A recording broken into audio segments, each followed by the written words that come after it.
Assalamualaikum warahmatullahi wabarakatuh. Perkenalkan, nama saya Isma Jayadi dengan NIM 091058032501. Prodi Ilmu Pemerintahan, mahasiswa Universitas Muhammadiyah Sidengdeng Rapang.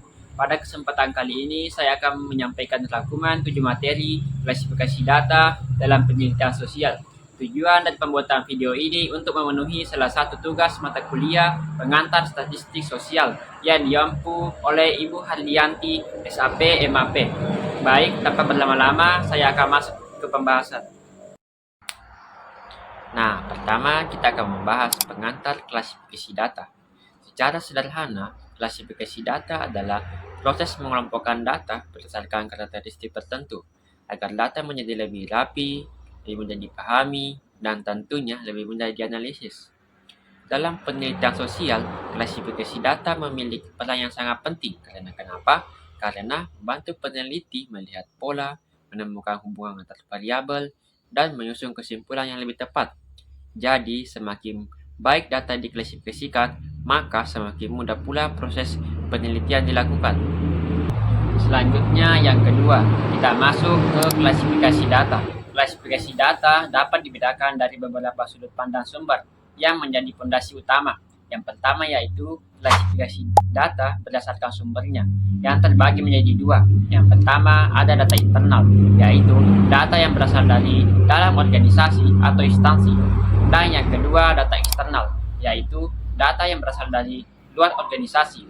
Kemudian yang kedua, klasifikasi data berdasarkan cara memperolehnya, yang terbagi menjadi dua. Yang pertama, data primer, yaitu data yang dikumpulkan langsung oleh peneliti melalui observasi, wawancara, atau penyebaran kuesioner. Sedangkan data sekunder adalah data yang sudah tersedia sebelumnya, misalnya dari buku, jurnal ilmiah, atau laporan penelitian. Selanjutnya, yang ketiga, klasifikasi data berdasarkan waktu pengumpulan, yang terbagi menjadi dua. Yang pertama, data cross-seksional, yaitu data yang dikumpulkan pada satu waktu tertentu. Sedangkan data time series, yaitu data yang dikumpulkan secara berkala dalam jangka waktu tertentu, sehingga kita bisa melihat perubahan dari waktu ke waktu. Kemudian, yang keempat, klasifikasi data berdasarkan jenis, yang terbagi menjadi dua. Yang pertama, data diskrit, yaitu data yang nilainya dapat dihitung dan biasanya berupa bilangan bulat. Sedangkan yang kedua, data kontinu, yaitu data yang diperoleh melalui proses pengukuran sehingga dapat memiliki nilai pecahan atau desimal. Kemudian yang terakhir, klasifikasi data berdasarkan sifat data, yang terbagi menjadi dua. Yang pertama, data kualitatif. Data kualitatif ini data berupa narasi atau deskripsi yang menjelaskan fenomena secara mendalam. Sedangkan yang kedua, data kuantitatif, yaitu data berupa angka yang dapat dianalisis secara statistik. Selanjutnya adalah jenis-jenis klasifikasi data, yang terdiri dari 4 jenis. Yang pertama, data nominal, yaitu data yang digunakan untuk mengelompokkan objek ke dalam kategori tanpa adanya urutan. Contohnya, seperti jenis kelamin, agama, dan golongan darah. Yang kedua, data ordinal, yaitu data yang sudah memiliki urutan atau tingkatan, tapi jarak antar tingkatannya belum dapat diukur secara pasti. Contohnya adalah tingkat kepuasan pelanggan atau peringkat juara. Yang ketiga, data interval, yaitu data yang memiliki urutan dan jarak yang sama antar nilai, tetapi tidak memiliki nilai nol mutlak. Contohnya adalah suhu dalam derajat Celcius. Yang terakhir, data rasio, yaitu data yang memiliki urutan, jarak yang sama, serta nilai nol mutlak sehingga dapat digunakan untuk berbagai perhitungan. Contohnya adalah usia, tinggi badan, berat badan, dan pendapatan. Jadi, keempat jenis data tersebut memiliki karakteristik yang berbeda sehingga peneliti perlu memilih jenis data yang sesuai dengan tujuan penelitiannya. Setelah memahami jenis-jenis data, berikutnya kita membahas penerapan klasifikasi data dalam penelitian sosial.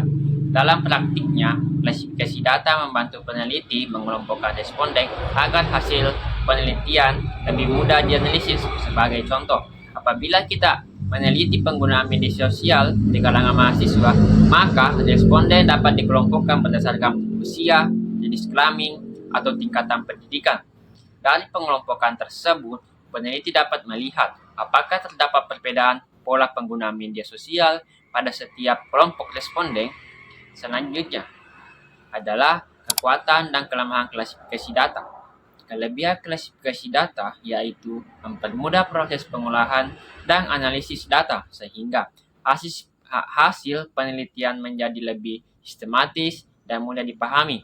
Namun, setiap jenis data juga memiliki kekurangan. Misalnya, data nominal memang mudah dikumpulkan, tetapi informasi yang dihasilkan masih terbatas karena hanya berupa kategori.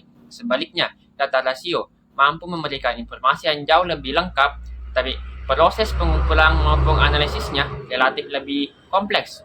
Oleh sebab itu, peneliti harus mampu memilih jenis data yang paling sesuai dengan tujuan penelitiannya. Pembahasan berikutnya adalah mengenai penelitian kuantitatif dan penelitian kualitatif. Penelitian kuantitatif menggunakan data berupa angka yang dianalisis dengan metode statistik. Biasanya penelitian ini bertujuan menguji hipotesis dengan menghasilkan kesimpulan yang dapat digeneralisasikan. Sementara itu, penelitian kualitatif lebih berfokus pada pemahaman yang mendalam terhadap suatu fenomena sosial. Data yang digunakan berupa hasil wawancara, observasi, maupun dokumentasi, sehingga peneliti dapat memahami makna yang terkandung di balik suatu peristiwa. Terakhir adalah populasi dan sampel. Populasi merupakan seluruh objek atau individu yang menjadi sasaran penelitian, sedangkan sampel adalah sebagian dari populasi yang dipilih untuk mewakili keseluruhan populasi. Sebagai contoh, jika penelitian dilakukan terhadap seluruh mahasiswa program studi ilmu pemerintahan, maka seluruh mahasiswa tersebut merupakan populasi. Namun, apabila hanya dipilih 100 mahasiswa sebagai responden, maka 100 mahasiswa itulah yang disebut sebagai sampel. Nah, sebagai penutup, dapat saya simpulkan bahwa klasifikasi data merupakan bagian yang sangat penting dalam penelitian sosial. Dengan memahami cara mengelompokkan data, jenis-jenis data, penerapannya dalam penelitian, serta perbedaan penelitian kuantitatif dan kualitatif, seorang peneliti dapat menentukan metode analisis yang tepat, sehingga hasil penelitian menjadi lebih akurat, sistematis, dan mudah dipahami. Demikian pemaparan yang dapat saya sampaikan. Terima kasih atas perhatian teman-teman semua. Mohon maaf apabila masih dapat kekurangan. Saya akhiri. Wassalamualaikum warahmatullahi wabarakatuh.